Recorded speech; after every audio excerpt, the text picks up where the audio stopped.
सबसे पहली चीज़, अगर आप डायबिटीज़ नहीं हो तो मीठा आपको कुछ नहीं कहता सोरेसिस में, क्योंकि ऑटोइम्यून डिसऑर्डर में ऐसा नहीं है कि आप मीठा ज़्यादा खाओगे तो सोरेसिस बढ़ेगा, ऐसा नहीं होता। नमस्कार, मेरा नाम हिमांशु धवन और आज इस वीडियो में सोरेसिस के पीछे मीठे के हाथ का पता करेंगे कि मीठा करता क्या है।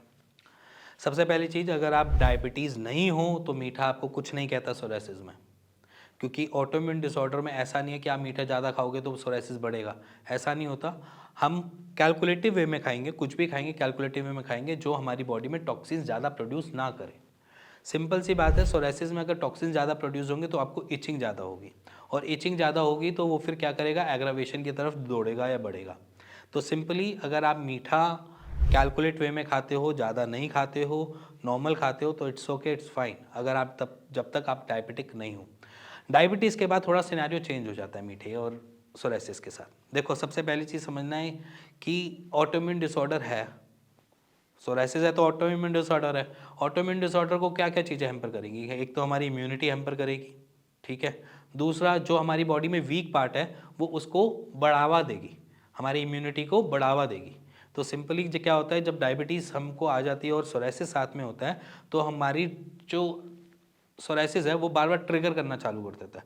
ट्रिगर करना इसलिए चालू कर देता है क्योंकि डायबिटीज़ हमको प्रॉपर इंसुलिन नहीं प्रोड्यूस करके दे रही, और जहाँ पर वो इंसुलिन नहीं प्रोड्यूस करती वहाँ पर हमारी इम्यूनिटी अटैक करना चालू कर देती है। समझे?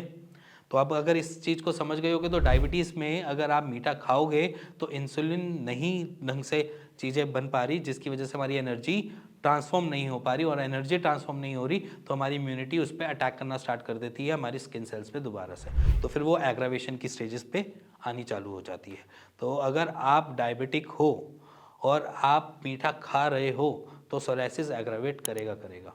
तो सिंपली अगर आप डायबिटिक हो तो मीठे को अवॉइड करो और अपने सोरेसिस को स्मूथली चलने दो, और ऑटोइम्यून डिसऑर्डर पे कोई भी ट्रिगर ना लगाओ। मतलब कहने का मतलब है, स्मूथली चलने का मतलब ये है कि स्मूथली चलना कैसे, कि अगर आपका सोरेसिस बना हुआ है तो उसके लिए आप अपने ट्रीटमेंट कहीं से भी ले रहे हो, चाहे होम्योपैथ ले रहे हो, चाहे आयुर्वेद ले रहे हो, चाहे आप एलोपैथी भी ले रहे हो, तो उस ट्रीटमेंट को अपना नॉर्मल स्मूथली चलाते रहो, जिससे आपकी इम्यूनिटी बार बार ट्रिगर ना करे, जिसकी वजह से आपका सोरेसिस एग्रावेट ना हो। और एग्रावेट से बचने के लिए हमें मीठा कम खाना पड़ेगा।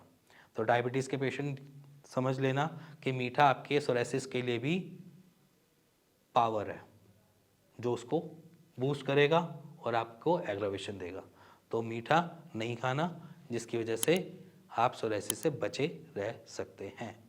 इसी के साथ अगर आपको कुछ जानना है, समझना है, जो तो नीचे दिए हुए नंबर पर मेरे को कॉल कर सकते हैं, मेरी टीम से बात कर सकते हैं, और मेरे को भी बताएं कि सोरेसिस अगर आप फेस कर रहे हैं तो कौन सी ट्रबल फेस कर रहे हैं, जिसके ऊपर मैं आपको यहीं पर इसी जगह पे आपको सॉल्यूशन दे पाऊँ।